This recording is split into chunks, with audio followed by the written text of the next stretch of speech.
নমস্কার বন্ধুরা, মনীষা রান্নাঘরে সবাইকে স্বাগত। প্রতিদিনের মতো চলে এলাম আবারও একটা রেসিপি নিয়ে।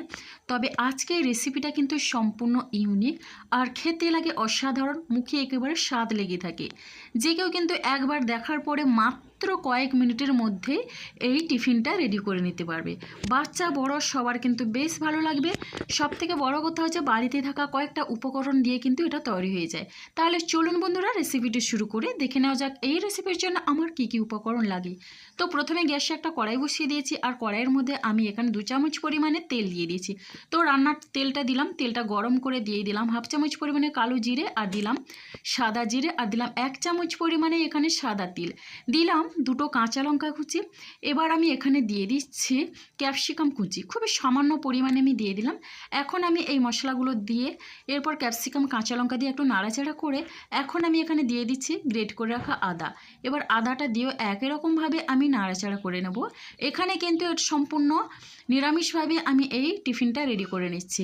দেখুন এগুলো একটু ভাজা হয়ে গেছে আর এখানে আমি এই বাটির 1 বাটি পরিমাণে দিয়ে দিচ্ছি জল আর জলটা দিয়ে বেশ ভালোভাবে কিন্তু মিশিয়ে নিলাম। এবার একটু জলটা ফুট আসলে এখানে আমি দিয়ে দিচ্ছি দেখুন চিলি ফ্লেক্স আর দিয়ে দিচ্ছি এখানে স্বাদ অনুসারে লবণ।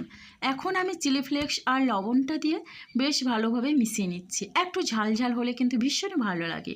বন্ধুরা এখন আমি যেই বাটিতে জল দিয়েছিলাম ওই বাটির 1 বাটি পরিমাণে এখানে নিয়ে নিচ্ছি দেখুন আটা। এবার আটা দিয়ে বেশ ভালোভাবেই আমি নেড়েচেড়ে একটা ডোয়ের মতো রেডি করে নেব। আর হ্যাঁ, এখানে কিন্তু আমি গ্যাসের ফ্লেমটা একেবারে লো করে দিয়েছি। আর গ্যাসের ফ্লেমটা লো করে কিন্তু আটার ডোটা রেডি করে নিতে হবে। আর জলটা কিন্তু সঠিক পরিমাণে দিতে হবে। আমি 1 বাটি আটার জন্য ওই বাটিতে সম পরিমাণে জল দিয়েছিলাম। বন্ধুরা দেখুন এখন কিন্তু বেশ ভালোভাবে নাড়াচাড়া করে নেওয়ার পরে ডোটা কিন্তু আমার পুরো রেডি হয়ে গেছে। এখন আমি একটা পাত্রের মধ্যে এটা নামিয়ে ঠান্ডা করে নেব।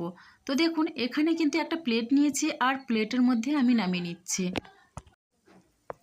এবার দেখুন আমি প্লেটের মধ্যে নিয়ে নিয়েছি আর এখন আমি হাত দিয়ে একটু মথে নিচ্ছি, মানে ডোয়ের মতো রুটি করার ডো যেরকম হয় ওই রকম তৈরি করে নিচ্ছি।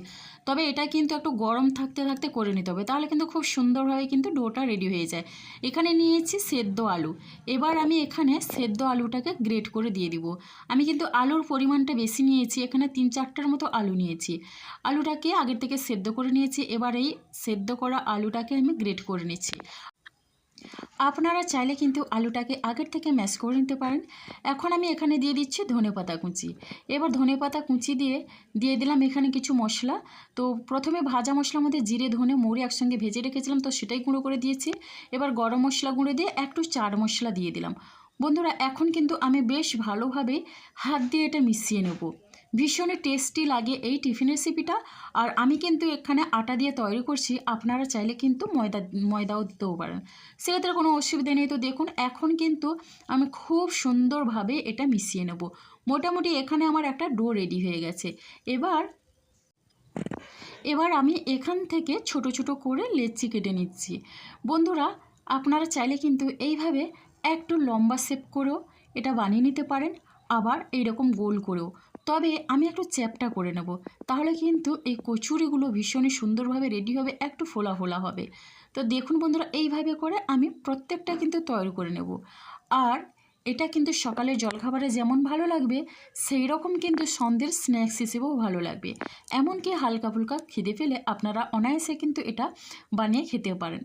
ভীষণই সহজ একটা রেসিপি, যে কেউ কিন্তু একবার দেখার পরে খুব সহজে এটা বানিয়ে নিতে পারবে। তো বন্ধুরা দেখুন এখানে কিন্তু এইভাবে করে আমি প্রত্যেকটা বানিয়ে নিচ্ছি। আর প্রত্যেকটা কিন্তু আমি একই মাপের তৈরি করে নিয়েছি। খুব সহজেই কিন্তু এই টিফিনগুলো যে কেউ একবার দেখার পরে বানিয়ে নিতে পারবে। বাচ্চা বড় সবার কিন্তু ভীষণই ভালো লাগবে। তো বন্ধুরা প্রথমেই আমি এখানে সবগুলো বানিয়ে নিলাম। এবার কিন্তু আমি এগুলো ভেজে নেব। তো তার জন্যে আমি একটা ফ্রাইং প্যানের মধ্যে আগের থেকে তেল গরম করে নিয়েছি। তো এবার তেলের মধ্যে আমি একটা করে দিয়ে দিচ্ছি। এই সময় কিন্তু গ্যাসের ফ্লেমটা আমি মিডিয়ামে রেখেছি, কোনো রকমে হাই ফ্লেমে রাখবো না, তা না হলে কিন্তু এখানে আর এই কচুরিগুলো উপর থেকে পুড়ে যাবে, ভেতরে কাঁচা থেকে যাবে। রেসিপি ভালো লাগলে লাইক, শেয়ার, কমেন্ট এবং সাবস্ক্রাইব করে আমার পাশে থাকবেন। তো নতুন বন্ধুরা যারা এখনও আমার চ্যানেলটিকে সাবস্ক্রাইব করেনি, প্লিজ সাবস্ক্রাইব করে পাশে থাকা বেল আইকনটি প্রেস করে নোটিফিকেশান অল করে দেবেন। তাহলে কিন্তু সবার আগে আপনারা আমার নোটিফিকেশান পেয়ে যাবেন। দেখুন বন্ধুরা, এখন আমি কিন্তু উপর থেকে একটু তেল ছড়িয়ে দিলাম। এরপরে আমি একটা করে উল্টে নিচ্ছি, আর একটা করে উল্টে পাল্টে কিন্তু আমি এই কচুরিগুলো তৈরি করে নেব। কচুরিগুলো কিন্তু আগের তুলনায় এবার একটু করে ফুলতে শুরু করছে। আর এই কচুরিগুলো এতটাই টেস্টি লাগে, ভীষণই টেস্টি লাগে, যে একবার খাবে সে কিন্তু বারবার খেতে চাইবে। সম্পূর্ণ ইউনিক স্টাইলে আলু আর আটা দিয়ে কচুরি একবার হলেও আপনারা ট্রাই করবেন। আর কেমন লাগলো কমেন্ট করতে ভুলবেন না। আপনাদের একটা মিষ্টি কমেন্ট কিন্তু আমাকে অনেকটা উৎসাহ দেয় নতুন নতুন রেসিপি বানানোর জন্য। তো বন্ধুরা দেখুন, এইভাবে কালার করে কিন্তু আমি ভেজে নিলাম। এবার বাকি যে কয়েকটি ছিল সেগুলো একই রকমভাবে আমি তৈরি করে নিলাম। তো দেখুন কতটা লোভনীয় হয়েছে এই কচুরিগুলো। পরিবেশনের জন্য একেবারে রেডি। প্রত্যেকটা কিন্তু খুবই সুন্দরভাবে ফুলেছে, আর এই সাদা তিল দেওয়ার কারণে কিন্তু অনেকটা মুচমুচে, ভীষণই টেস্টি। গ্যারেন্টি দিয়ে বলতে পারে এটা একবার খাওয়ার পরে কিন্তু বারবার খেতে চাইবে। তো দেখুন সবগুলো কিন্তু ভীষণই ফুলকো হয়েছে আর অনেকটা মুচমুচে।